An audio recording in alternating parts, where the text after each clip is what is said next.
thank you for all of you for coming. And what I thought I would do is actually start by reading the statement about the show that Open Mind created, because it does a really good job of giving you an overview of what Benjamin's work is about and what the show is about, and then we can go a little bit deeper as we go in.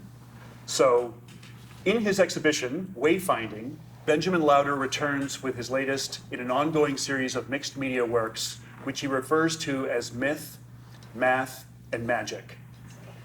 Continuing to use the same materials consisting of vintage metal advertising signage and reclaimed wood. His mosaic assemblages are comprised of 20th century cultural artifacts from the United States, which have been transformed into mythic wayfinding totems. Lowder's works simultaneously encompass the notions of where we have been, through the nostalgia of their materials, where we are with their polarized color scheme, and where we are going by referencing sustainability and sacred geometry. The meaning of these artifacts and the embodied energy within them have been transmuted into new objects that signify the essence of our ancestors and place them as signs at the crossroads of the present moment. Lowder explains, I let the cultural artifacts be placeholders for the culture at large while subjecting them to an alchemical metamorphosis. So, alchemical metamorphosis is kind of how we were introduced. True. Because Benjamin had contacted the Philosophical Research Society, where I was the inaugural artist in residence, established the arts program, served as curator, and founded the Hansel Gallery. And the person that put us in touch with each other, Kelly Carmena, is the head librarian there and is really a remarkable person in putting people together. I'm very grateful for her. As we found. Yeah. And so we went out for a half-hour coffee, and 3 hours later, we're still talking. And so we're here. And we've been talking on the phone and just ricocheting ideas back and forth. If you're interested in this kind of stuff, I think you'll enjoy this conversation, and I think also you'd enjoy going to the Philosophical Research Society. So let's start with the idea of myth. So it's myth, math, and magic. Sure. And I have to say, when I saw that in the statement, when I was first told about you, I was really struck by that, because to me, where those three things overlap may be where truth lies. I couldn't agree more, yeah. I mean, the myth, I feel like, I can talk about it in relationship to the other two, if that's okay. Sure, yeah. So on an individual level, I think our trying to involve ourselves with the natural environment, and we have hopes and aspirations, and we try to project our will out into the world of things that we want to see happen. That we use language, we use our symbol systems, we use whatever we can, and that is magic. Thinking that thoughts and ideas can affect the material world is literally magic. When you do that, collectively or cumulatively, it turns into culture. All of our expression through music and math and art, and it's all done in a way that echoes the techniques used by myth makers from ancient times. So on an individual basis, it's magic, and then on a collective, cultural-wide level, it becomes mythology, and the mathematics figures in is the symbol system that most accurately can speak about an objective reality instead of a subjective reality. Right. Yeah. And one of the things you and I have talked about before is how a symbol can be mistaken for what it's representing. Absolutely. And that's gotten people into trouble since time immemorial. It feels like that's where we're at culturally. We've got so enamored with our own symbol system that it's, the ultimate manifestation of it now is the smartphone, that you can become immersed in this artificial man-made reality. And that's trending towards even a virtual reality. Right. And you have people like Ray Kurzweil talking about this technology coming singularity moment when AI outpaces the human brain, and you can download consciousness into a hard drive and be eternal.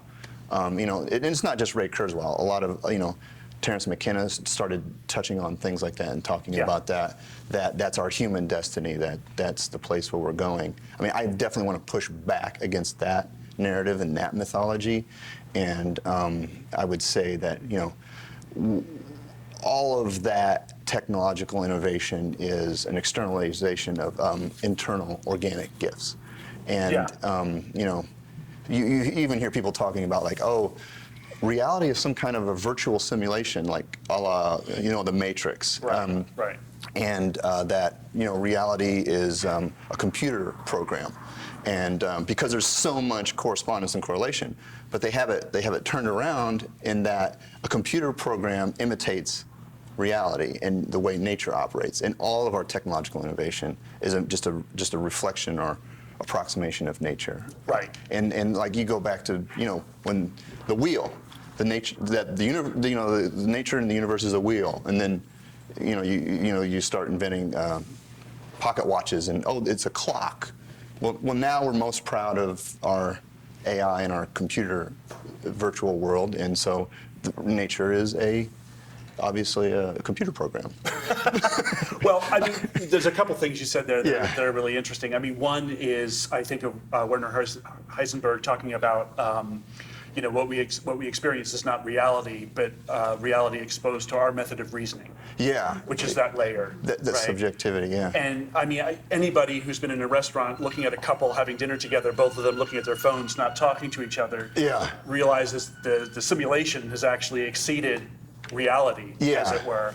And it's actually a great metaphor for the way we experience the world, because one of the things that I'm fascinated about, and we've talked about this as well, is the idea that what you take in through your senses isn't all of reality. Right. It's chunks of it. Yes. And so, for instance, with the film, it's 24 frames a second. Right. Because that's the minimum number of frames that will give you persistence of vision. Yep.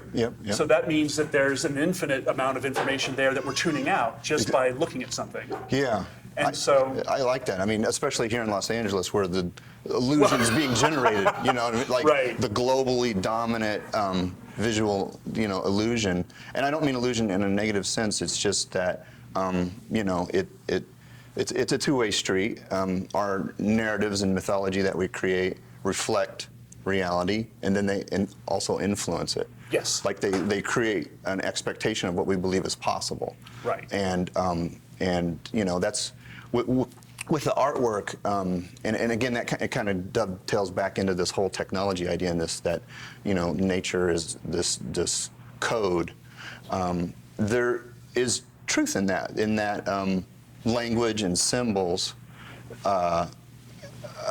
can be seen in some ways as manipulating source code of culture. Like if you, in the way that advertising does it, that if you can have an agreed upon set of symbols that are letters that you present and show to someone, they have the thought that you want them to have.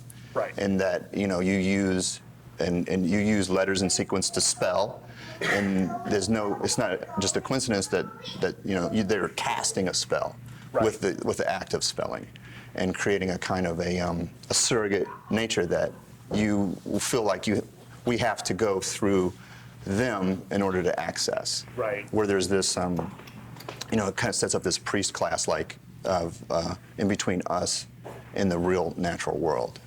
Right. Well, I mean, a lot of Eastern philosophy is about removing all of that. Yeah. And trying to experience it directly. Yeah. And that's actually what led me to PRS. I was really interested in those aspects of it, and they had a lot of sutras and things like that. Yeah. One of the first things I read was this monk talking to a disciple who got really hung up on the language, and he's like, "Why are you looking at my finger when I'm trying to show you the moon?"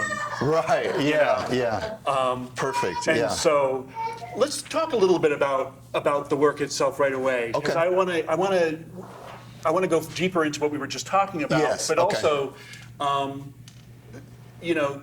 The work is so powerful, and there's a few things that I really love about it. I want to hear you talk about it first, but then I want to talk a little bit about materials. And Yeah. So, I mean, since this is right here, and it's already a circle, so it's kind of a mandala. Right, yeah. I mean, that was, I hate to even talk about what it was previously, because that's been broken, and that's part of the process. It's like a threefold process, of course. Obsession with triangles. That it's a threefold process where you have a treasure hunt. I find these objects in the Midwest where I live in Central Illinois, on derelict barns and buildings and things that are, if it was near Route 66, it might have a big billboard-sized piece of advertising on it that then, like, if it's metal, it ends up patching a metal roof, or inside it's a gate, or you just find the pieces. That treasure hunt started when we built a home out of reclaimed material. The first step is that you find the material that has a heritage, and then the next step is to deconstruct it. And if it's advertising and that was promoting kind of a consumerism, and that you need more and more and more, and we have what you need, and you're not good enough on your own, and this will make you popular. Yeah, just push people's buttons a lot of times around fear and inadequacy, and just driving this kind of consumerism that has led to the kind of unsustainable position we're in now. So then that's what's being broken. Like that spell is being broken through the physical act of just cutting it up. I think it doesn't, the viewer doesn't have to know it, but for me to think that it's effective, I have to physically exert energy to break the spell of the advertising. Do you find it cathartic? I do. There was some things that when I first started this that I had accumulated all of this advertising, and I was still working as a commercial artist and graphic designer, creating advertising myself. And I felt a frustration with giving my talent and my magic to people who I didn't even want to see necessarily succeed. After building this home in a sustainable fashion and aligned it with seasonal sun angles, and learned about the legacy of Buckminster Fuller in a more full way.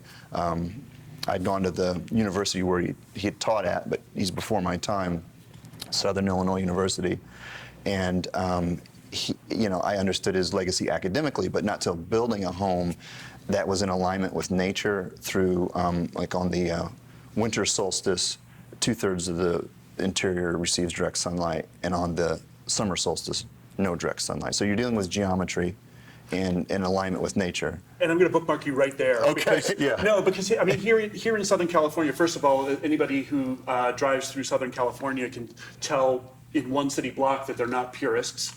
But you can also see these incredibly wasteful orientations of homes that if you hadn't aligned it to a grid pattern and bothered to figure out, you would cut your air conditioning bill in half, right?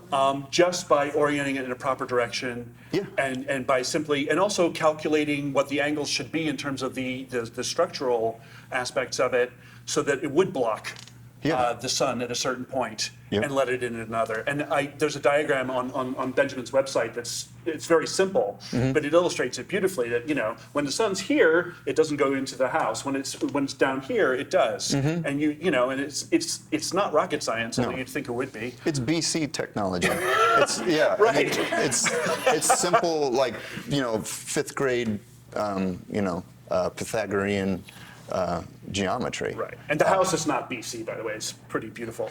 But I mean, that's just such a simple thing that struck me right away. Yeah. In choosing the angle. Yeah. And choosing the ways that you would layer the construction, that you could achieve so much. Yeah. Just by doing that. Something else you mentioned about building your house that really struck me, and it relates to the work, is the idea of ratio.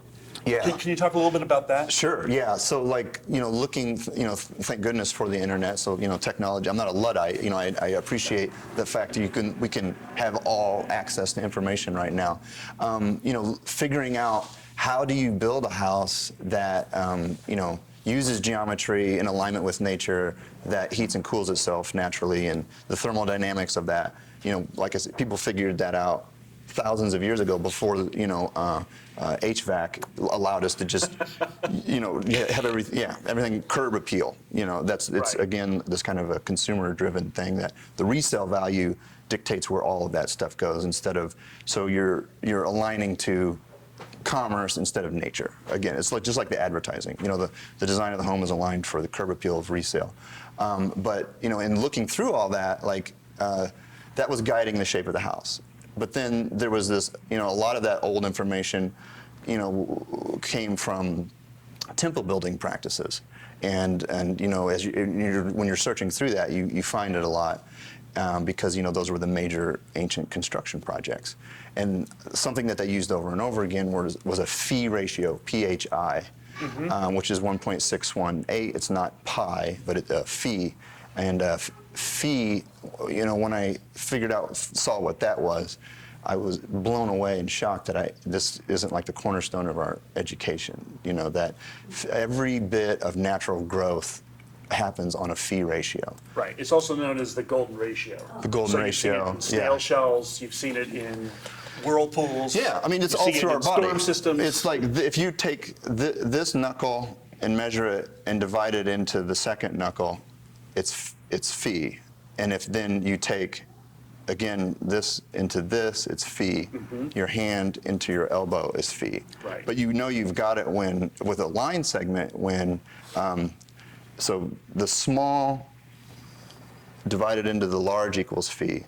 And then the large, which would be my wrist to elbow, divided into the elbow to the tip of your finger is also phi. So it's the subatomic all the way out to the galactic. Every bit of natural growth happens on a phi ratio, right? Which is just staggering. So any aesthetic choice about the house, I created this ruler, a line segment divided at the golden mean or the phi ratio. And whenever there was a choice for nudging something in or out aesthetically, I just put this ruler over the top of it, which ended up looking like it was a Christian cross. There's a line with a line through it at roughly like where, Jesus's heart would be on the cross. So I'm like, okay, this is really interesting. Well, there's a reason they appropriated that. Yeah, right? I mean, so it's like, that was, in the quest to get the house done, I kind of put a pin in that. I'm like, there's something really deep happening here with this whole phi ratio thing. Right. And that is what informs a lot of sacred geometry and this limited set of reoccurring shapes and patterns that everything is built out of. Right. Yeah. And something I want to interject very quickly is that one of the reasons that phi or the golden ratio or symmetry or triangles come up again and again and again is because structurally they work. Right. Yeah. I mean, you're talking about temple building. Yeah. Those guys were building things that are still around now. Exactly. The crummy Cape Cod imitation that went up down the street last week won't be here in the same amount of time. But it's geometry that not only is considered sacred or auspicious or any of those things, but it's also functional. Yeah. Highly functional. Yeah. So anyway, I wanted to interject. Absolutely. That. I mean, there's an efficiency to it, and then it's also aesthetically beautiful. It's efficient because it works in alignment with natural forces, and it's aesthetically beautiful because evolutionarily we look to the natural world for sustenance and nourishment, even though advertising and consumerism is trying to tell us differently. So when our ancestral memory of seeing phi ratios throughout nature and natural growth structures that's nourishing us, we have an automatic response when we see that. That's good. So when you have a man-made thing, a piece of architecture, Notre Dame, Chartres, or the Parthenon, the phi ratios are deliberately put into those. Right. And I mean, that's another thing. I'm really interested in symmetry, as you know, and there's a real reason for that too, in that there's a study called human facial attractiveness. And they calculated that the more symmetrical a person's face was, the more likely they were to be regarded as attractive, the more they would earn over a lifetime, the more likely they were to be chosen as a sexual partner, and so on. And the reason for it is that asymmetry was equated with disease. Right, yeah. And so doctors often say, if I can tell from the foot of the bed if that patient's doing well or not, just because of the way their face is contorted, because if it's the more symmetrical and placid it is, the more that they know that the patient's doing okay. Anyway, that's from way back in the day, obviously. There's also The kind of origin of a that. converse side of that, like when they take a person's face and they copy it and flip it, Yep. where it's 100% symmetrical. It's really disturbing. It's disturbing. You Yeah. cross over into this kind of uncanny valley Yep. kind of area where it's, instead of being something that connotes health, it's unnatural. You know what I mean? So it's like, I've heard of like, Persian rug weavers intentionally leaving some undone aspects or asymmetry because Only God can make something perfect. yeah, and that it's probably again like kind of that reflection of that. No, subconsciously. that comes up again and again, and Yeah. it is interesting that that's the case. And of course, that for every rule there's exclusions and stuff. Yeah. So, for every Justin Timberlake with a symmetrical face, there's a Lyle Lovett who I think looks twice as cool with a completely asymmetrical face. Good example. Anyways, yes, we are in Hollywood. We're talking about. So, I'm trying to think. So you were at Carbondale? Yeah, Yeah. that's where I started out. Okay. And I transferred to U of I, and that's where at U of I found this field called semiotics, Right. which is like really informed a lot of my thinking around the use of symbol systems. Oh, yeah, absolutely. And I mean, that's something we're going to get into with, Yeah. with sign and signifier and Yeah. confusing the two. Yeah. No, for sure. I guess I'm trying to get to Buckminster Fuller because Sure. I want to get back to advertising, Yeah. and I want to talk about those aspects of it. But we've talked about the ills of technology. Yeah. But of course, Buckminster Fuller was very pro-technology. Good point, And yeah. pro-industry. Yes. And in preparation for this talk with Ben, I started cracking a book and reading a little more about Buckminster Fuller, and it's amazing how ahead of his time he was, and how many ideas are still coming true now. Yes. Let alone how radical ideas of a Dymaxion vehicle in Yeah. 1927. Yeah. So tell me a little Yeah. bit. I mean, Easily. I mean, so like this idea that architecture, and especially with temple building, kind of mediates our relationship with these huge forces that we can't really get our arms around. Right. Like even within the whole Masonic tradition, they have God as an architect. And that is the temple building activity within that allegory is that you're building yourself and your body is the temple. Right. And that kind of, it circles back in with this idea of, the same growth that informs the human body informs the entire universe. So the macro prosophis and the micro prosophis, that the huge giant organism that is universe, which Buckminster Fuller always referred to, God in those terms as universe. And then you have the micro of the human being, that we're these small versions of this large thing. I mean, that truth is borne out with sacred geometry and those ideas we're talking about around phi ratios, as above, so below, which is again a Hermetic thing. But with Bucky using architecture to be in alignment with the way nature grows, he ended up with the most efficient means of enclosing a volume of space architecturally, which is his most famous patent, the geodesic dome. Right. It uses the least amount of materials to enclose the amount of space. And that was his life's mission, to increasingly do more and more and more with less and less and less through technology and innovation and design.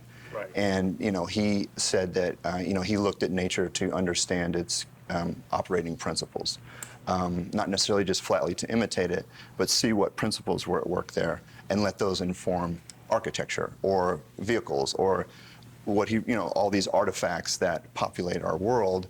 If you give them a little bit more thought, and we learned through the design of our house, if it is in alignment with the natural world rather than trying to stand in contrast to it and assert like some sort of ego thing. Right. There's plenty of tower building impulses, like we have the current president is a classic tower building person. And where the architecture of we were doing so well. Oh, sorry, yeah.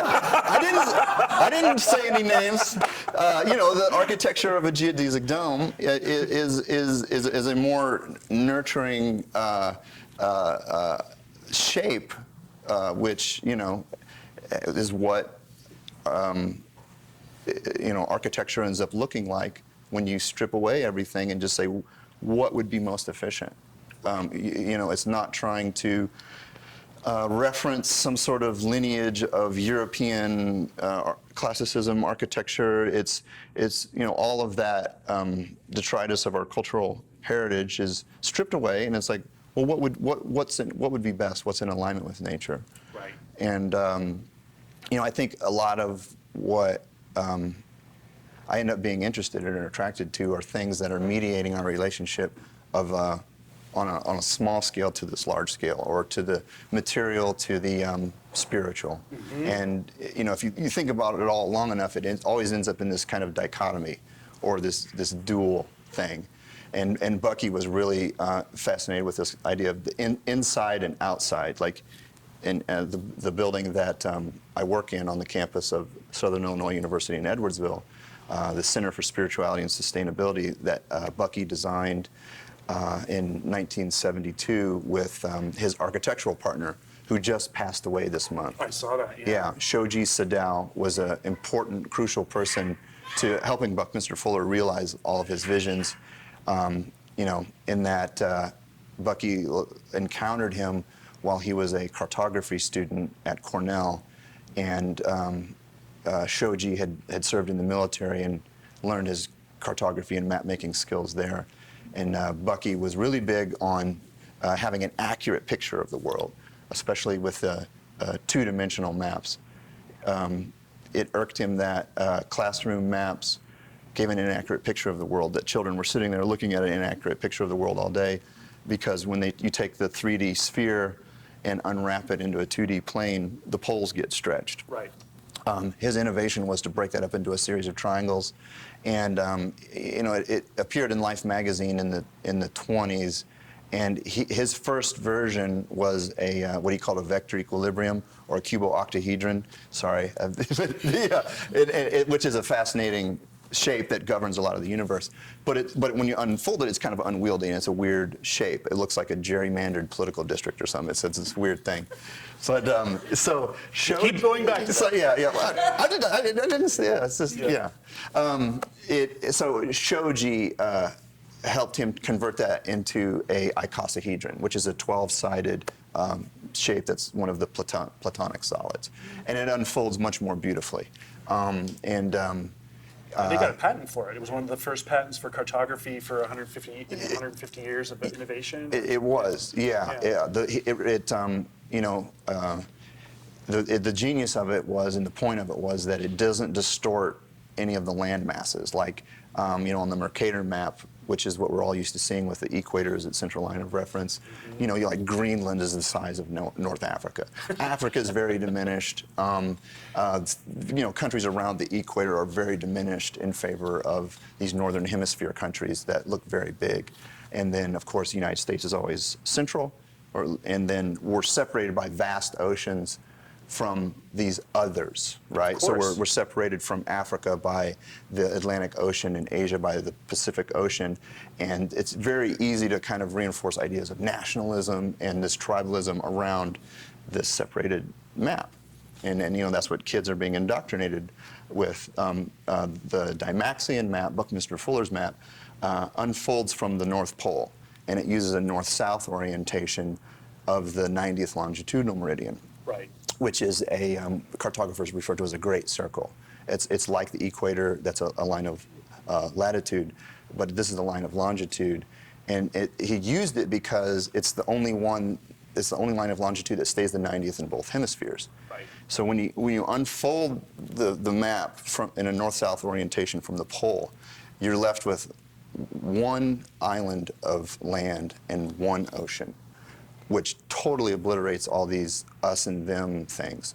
Anthropologists love it. Yeah. You can easily see how you would migrate on foot out of Africa. because there's just a lot of talk about like, oh, how would ancient people have traveled in boats across these vast oceans? Well, that's not. They just walked, Right. and it's like and spent time in different parts of the the world Right. long enough that you become more or less melanated, and it's like. This is ideas of unity and one people, one earth, one it's there visually as a byproduct almost of an attempt to make something more accurate. Right. Yeah. Well spoken like a semiotician.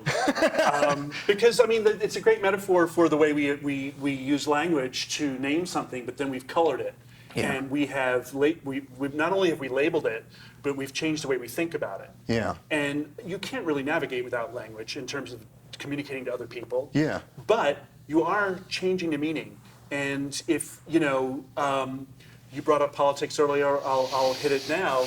You can see when somebody's labeling an idea, the difference between inheritance tax or death tax. Sure. That's a very extreme example, That's- but it completely yeah. changes how you view it. It's word They're going to magic. tax death? Word magic. We all die. Yeah. Like, I can't believe they're doing that. I'm outraged. And what they're really trying to do is change. It was Yeah. a completely different thing, and Yeah. just by changing the. Yeah. And so, I guess I went to it because you were talking about demonizing the other and that Sure, kind of sure. stuff. But the map is actually a fascinating thing to me too, because the continental drift makes 100% sense when you look at a Dymaxion map. Yeah. And you can easily see how that would work. And you Yeah. can also easily see, oh, Jared Diamond was right. You could just walk, Yeah. Yeah. all the way across. So it's a great metaphor in my view, because I feel that it's a great microcosm of how you view something. The apparatus by which you view it Yes. colors how you see it. Yeah. And so the other thing I love about it is that piece, to me, reminds me of the Dymaxion map. Oh, yeah, Not yeah. entirely, but there's a lot of similarity to me. Yeah, that one, and a lot of the pieces in this show are highly contrasted, highly polarized colors, and this is kind of a reflection of where I'm at personally. It's in where we're at collectively. There's all the talking heads, and it's like polarization, increased polarization. I mean, it's true and it's real, but it's like there's a feeling of kind of hopelessness in the face of this. But when you do create mythology and you do use language in a way, you can recontextualize that whole polarization into the important process that we're going through for transformation. Right. And I hadn't thought of this stuff when I first started doing this work, and then looking back at Jung's impression of alchemy, and then again Terence McKenna's, he talks about alchemy a lot too.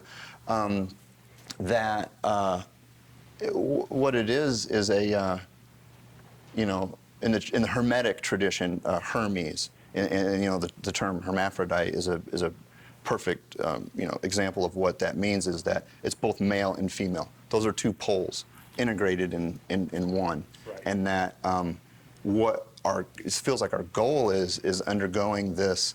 We're in this phase of a transmutation, like where we're at the polarization stage, but that's right before the integration and the transmutation occurs, where my kind of understanding of what alchemy was some goofy superstition that medieval people thought they could turn things into gold. Right. I mean, and that's true, but that was kind of a allegory or a metaphor for that encapsulated this huge, vast tradition and understanding of how we go through these processes as organisms. Oh, absolutely. And once you start, looking at, there's just so many synchronicities and overlaps again with the Jungian thing, like, Hermes,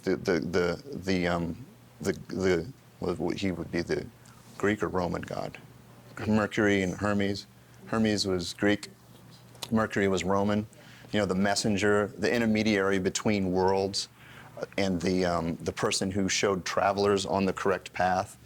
And signposts in ancient times those cairns, those little stacking of stones to indicate what the safe path is, Right. were actually a lot of times were busts of Hermes, and they were called herms even.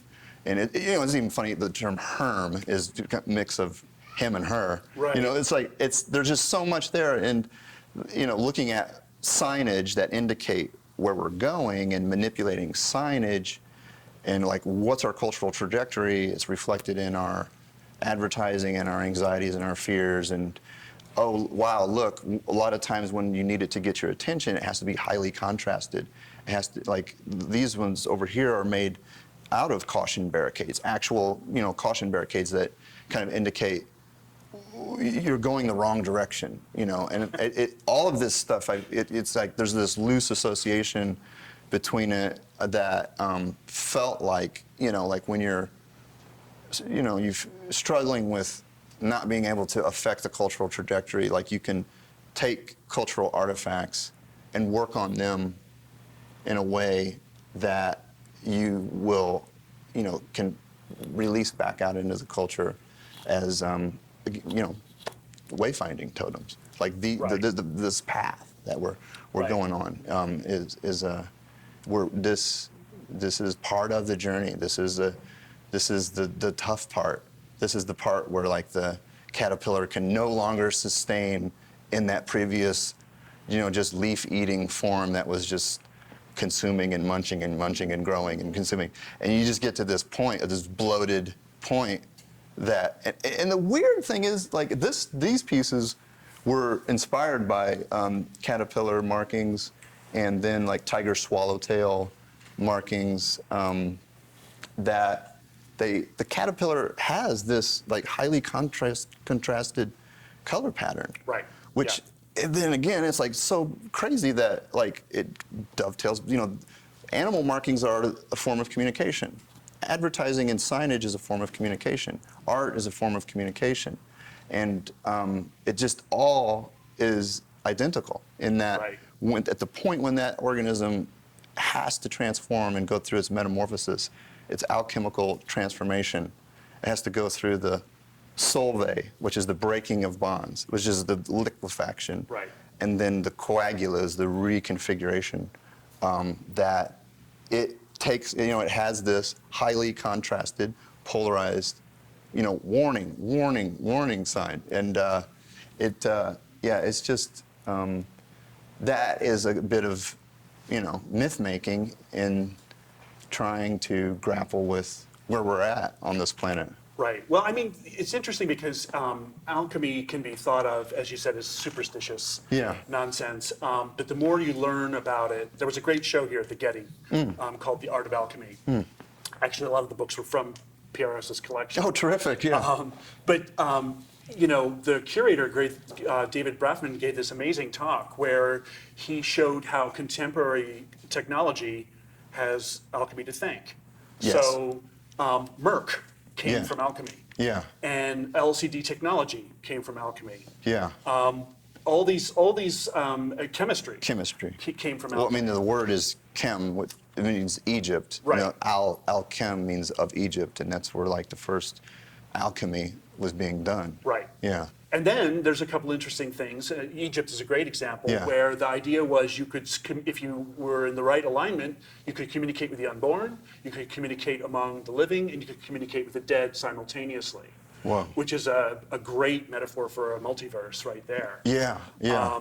But it's also talking about crossing boundaries and blurring boundaries. Yeah. And that's the thing about alchemy that I think is really fascinating is, you were talking about earlier about hermaphrodite, when people say, for instance, a transsexual that's not natural. Right. And it's like, plants change their sex. Absolutely. It doesn't get much more natural than that.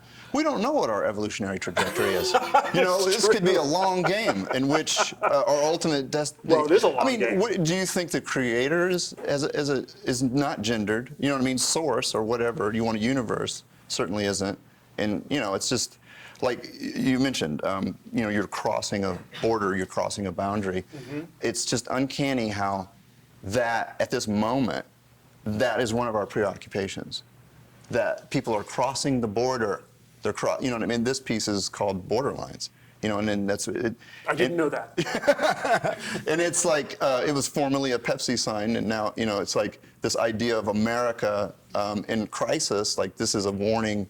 This is like a dangerous crossing. We're at a threshold, and it's so loaded. You know, it's like the crossroads in themselves are the place at which the magic happens. You know what I mean? Like within you know, the American hoodoo tradition. Oh yeah. You know, you know, anything that's outside of the Christian canon is, of course, the devil. You know, which is wrong. You know, pentagrams are not the devil. Pentagons are not the devil. Right. Legba was who you would meet at the crossroads that you would, you know, make some sort of a deal with. And you know, I think that, like, all of us are here because we made a deal. We were part of Source, and we're like, I want to join that party that's going on, but you have to, like, have this physical, material body in order to join the party, and you have to sacrifice some stuff. Right. And like you were talking about earlier, this 5 senses thing, that's like what you have to, the agreement you have to make is like your willingness to have a limited viewpoint of the world through 5 senses is the bargain that you make, that we all made at this, you know, galactic crossroads in order to manifest or, you know, choose to come into material existence. Well, and back to your technology idea, Yeah. I mean, if you think about somebody is building a continuous model of reality that's an approximation, Yeah. because if we took in all that information, we wouldn't be able to navigate. Right. And then you have, on top of that, the layer of language or symbols. Yeah. And on top of that, now you have the layer of this fairly new enchantment of the iPhone, Yeah. where you're looking at a layer on top of a layer on top of a layer. Yes. And yes. it gets really weird really fast. Yeah. And it's also pulling you further away from things. Yes. And pulling you away from what reality might be or what true experience is. Yeah. And Absolutely. I think everybody's had that experience where they actually stop processing for a moment. It could be, you could be spaced out in a car at a stoplight, or you could be in a field, you know, having a nap, and you actually end up, you don't know where you were. Yeah. Artists go through it all the time when they're working. I'm sure Absolutely. you do. Yeah. You know, kinda flow lose, state or something. Yeah, Yeah. you lose time, right? As the vernacular has it.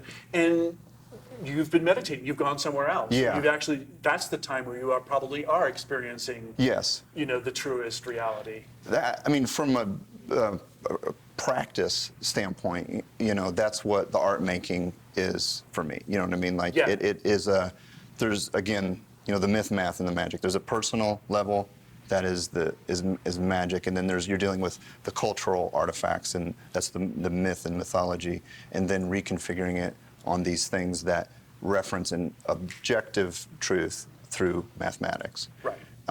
But you know, the act of doing it is when you're able to kind of, you know, you keep your monkey or primitive brain busy with the doing, and then you're allowed to, I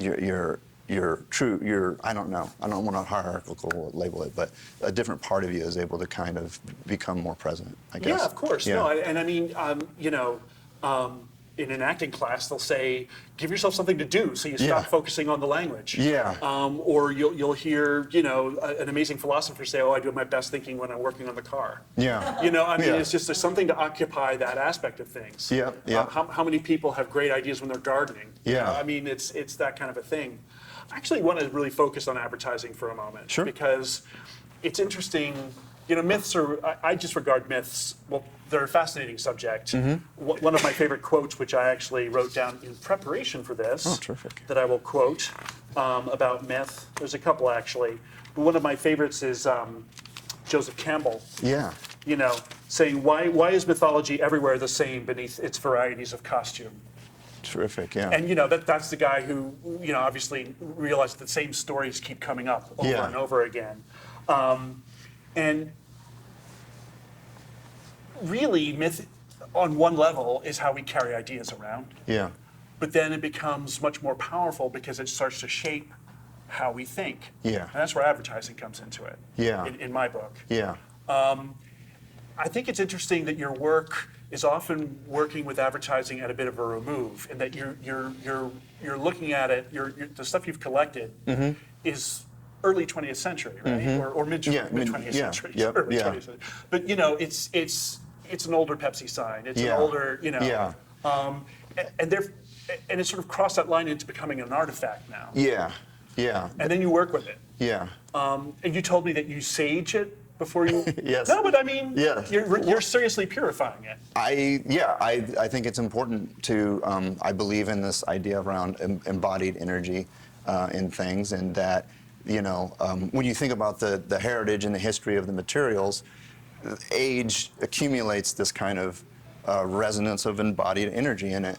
And if it were a barn in which livestock were, treated in some sort of a almost commodity-like way, and the advertising was driving us to make poor choices, that I want to cleanse that previous, residual energy in there, and but without throwing away the material, in a sustainability tradition. I mean, you think about the wood had a whole life as a tree, and it had, hopes and dreams and aspirations of, growth and fulfilling its pattern. And then it became a piece of architecture that had a function in fulfilling some sort of, economic interest or survival interest. And then, the advertising is, something that was possibly placed on the piece of architecture. Like all of that, saging, which is in a Native American tradition, was the best thing that I was able to find to clear and cleanse that, so that then the material is just back to its basic, cleared of meaning material. Right. And then, rebuild it and recreate it into things that advocate sacred geometry, ancient wisdom traditions, the legacy of Buckminster Fuller. I mean, that's the triangle throughout is, a nod to Bucky that really kind of evolved from this piece is an example. It's I started calling these geoflakes, but this is a geodesic dome flattened out into a 2D expression. And this, if all of these triangles were beveled, it would form up into a dome. And this one would actually be the frequency of these triangles would be the dome that's his house in Carbondale.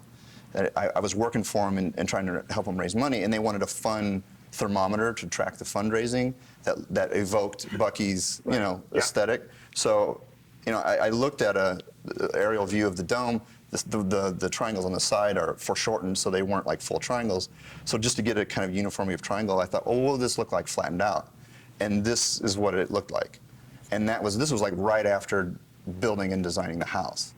And I was also, that whole fee ratio thing was ruminating in my head.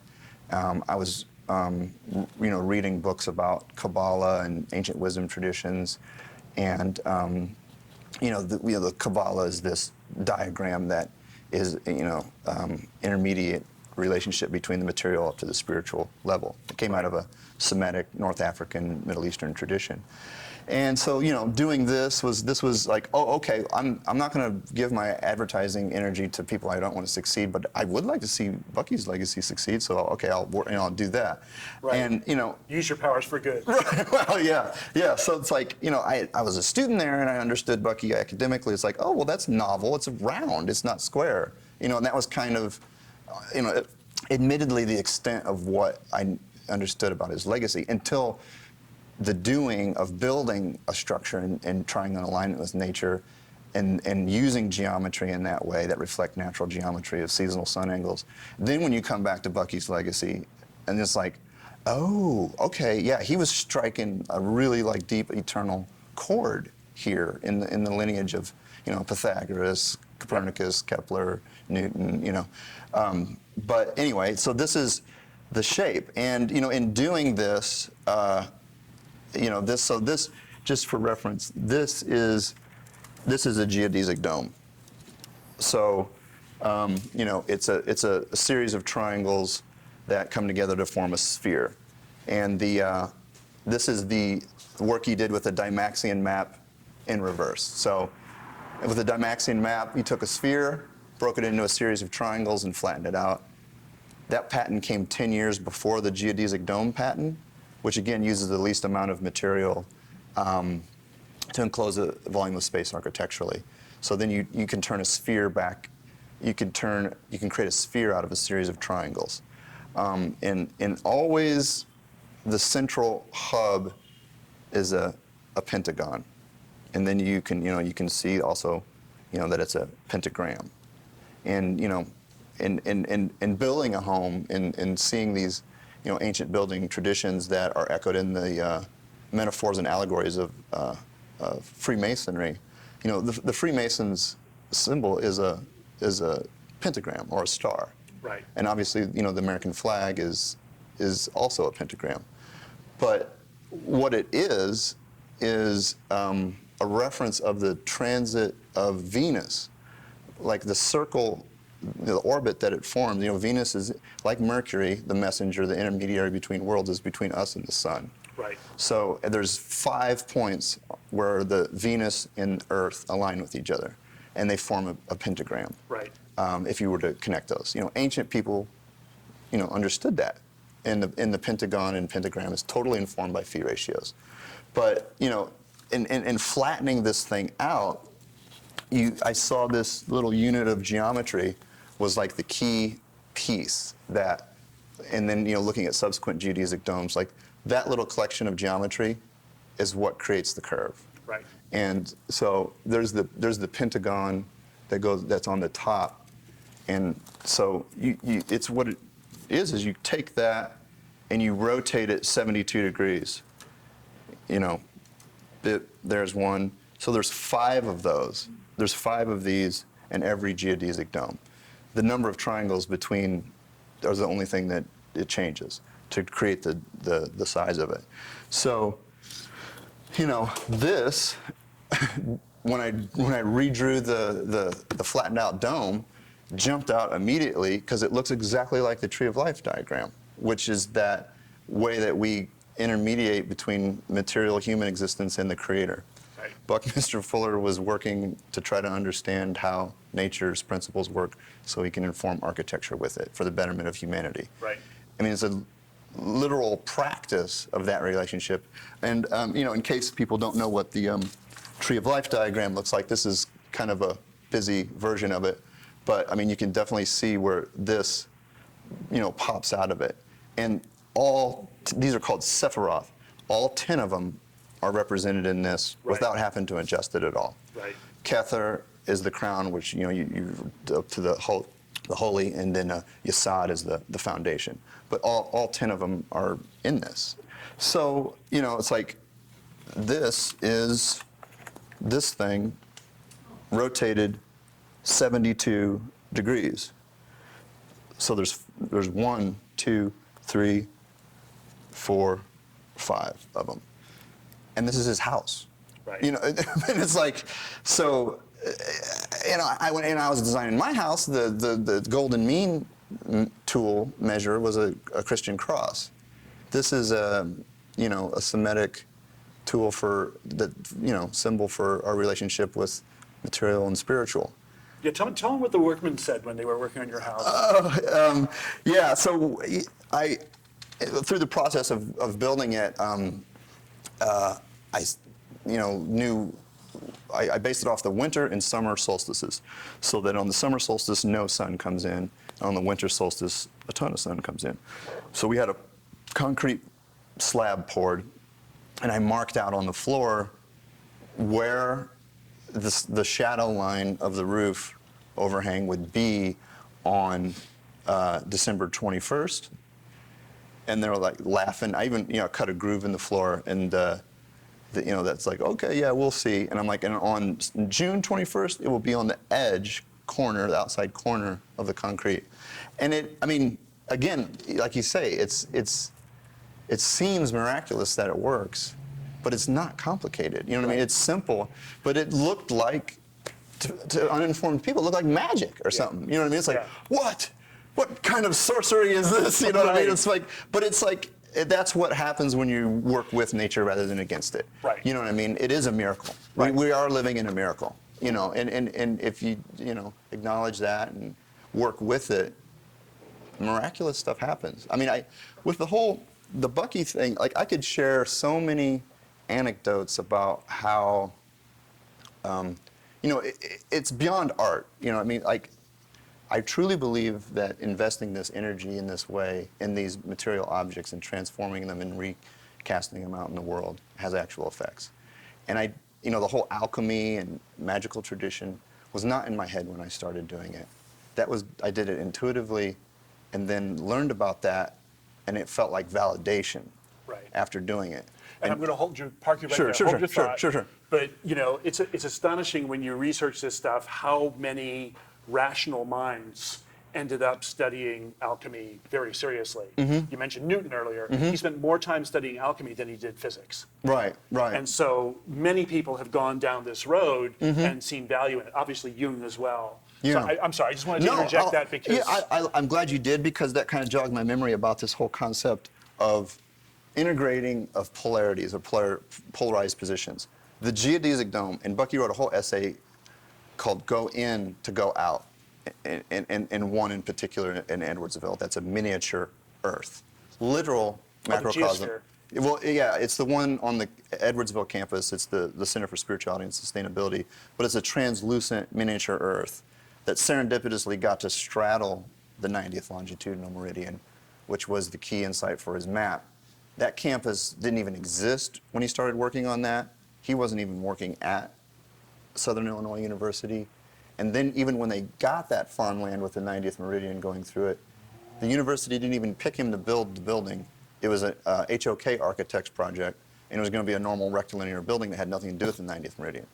But because it was going to be a religious center for non-denominational place for students to worship on campus, because the campus was kind of removed, it was kind of low priority, and they didn't raise the money for it. Bucky heard it through the grapevine at the other campus, Carbondale, and offered a geodesic dome as a cost-effective solution to get that building built. But it was actually, the plans were something that he and Shoji Sadao had worked on called a geoscope, which they had thought, and Bucky had thought, positioning miniature Earth domes over key lines of longitude would allow the person that's inside of it to look out through it. If he tinted the oceans on it and left the land clear, you'd have this vantage point of looking straight up at your place in the world. You stand inside of it and you look up at the place you're standing on the actual globe, because you're on a line of longitude. And then when the sun goes down and the stars come out, if you look through North Africa, if you look through Cairo, if your head was in the center, any stars you see in the actual star field are in zenith over that location. So then you see, talk about as above, so below, this continuation of, this hermetic tradition. You have man's place in the world, which in man is a miniature world. And then you have the world's place in the universe, all achieved through architecture. I mean, and that was what ancient tradition of temple building was all about. He called it a geoscope. But the thing that interestingly ties this whole structure to alchemy, which you wouldn't think it would, but the essay that he wrote and read at the founding of the miniature Earth geodesic dome in Edwardsville is called Go In to Go Out. So you go into the building and you look out and you're immediately transported into the universe. So you have this inside-outside duality in the perfect way. So the goal of alchemy is to hold these two contradictory truths in union together without it being contradictory or a paradox. You have, the integration of male and female yields the miracle of a new life. You know what I mean? So these two poles held together, these two contradicting positions, this polarization held together without, both can be allowed space to be true. So is where the alchemical transformation occurs. Right. When you're inside of a dome, the outside is convex, which means that anything happening from the outside is deflected off. Wind, rain. A convex structure in nature is a shield. It's a guardian, it's a protector. A concave is a nurturing place Right. where you're inside. They're polar opposites of each other, but it is simultaneously concave and convex. Right. By this idea of inside and outside. Two sides of the same coin. Two sides of the same coin. It's the But same it coin. is, yeah. I mean that's the goal of to integrate that paradox. And I mean that's where like the whole myth making of our current cultural place is that this polarization. If it's integrated and both things are held to be, given space to be true. That we'll be ready to transform as a species. Well, I mean, to that point, actually, I think it's really interesting when you see people actually talk to one another. You'll see a guy in a MAGA hat talking to somebody, with a resist mask ticked back in their head. Yeah. And they actually start to talk, and they're having a real conversation. Yeah. And they actually realize how much they actually do have in common. They're scared. Yeah. Yeah. Well, of course they're scared. Yeah. But once they're past that and they're just talking as two human beings, Yeah. then all that other stuff's, I'm not trying to be sunshine Yeah. and lollipops and rainbows. No, I know, yeah. But a lot of that stuff does go away. Yeah. And there's people you can meet that you would, sometimes I wish we still didn't talk about politics. Yeah, yeah. One of the things you said earlier that I have to bring Yeah. up is the idea of veiling or unveiling. Yeah. And, the apocalypse means to unveil. Yes. Yeah. And that's what it really means. Yeah, I'm glad you brought up veiling because that was something, and I think we'll have to open it up for Yeah, we're getting questions. to Yeah. But this concept of, a lot of this wisdom tradition stuff is around. They oftentimes refer to it as piercing a veil. Yes. Or like there's this. Our senses limit our ability to truly perceive the world because of that bargain we made to, exist materially. That we only have this keyhole view. And that the veil is like a perfect metaphor that, you can kind of see there's something going on behind it, but you can't make out the details, but it's, it's there, it's these ghostly figures, and then there's all this allegory around, piercing that.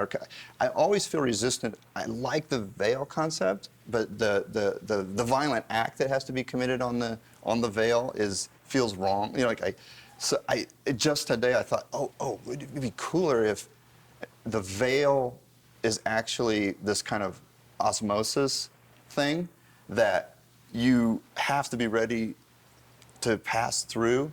It dissipates. Yeah, You don't have to tear it. I was thinking it could even be a filter. You know what I mean? Like Right. that you pass through the veil. And you turn around and there's this greasy outline of a human being. You left your shit behind. You know what I mean? When you went through the veil. Right. It screened you out. It filtered. It left. But that one, the world can debate whether that's a better metaphor or not for the veil. But that's what alchemists were after. That's what Yeah. occultists were after. Occult means to occlude Yeah. as a verb. Hidden. And yeah. so they were trying to take that away. Yeah. And they were doing it as secret societies because at the time, people You'd be burned. I mean, there's been anti-intellectualism ain't a new thing.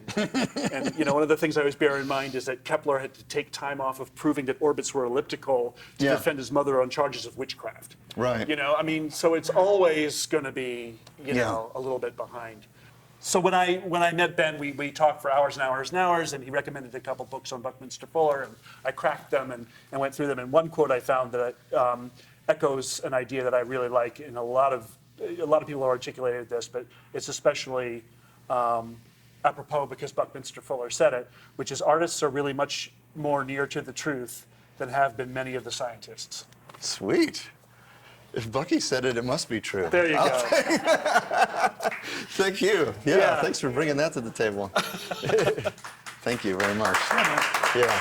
Thank you for coming.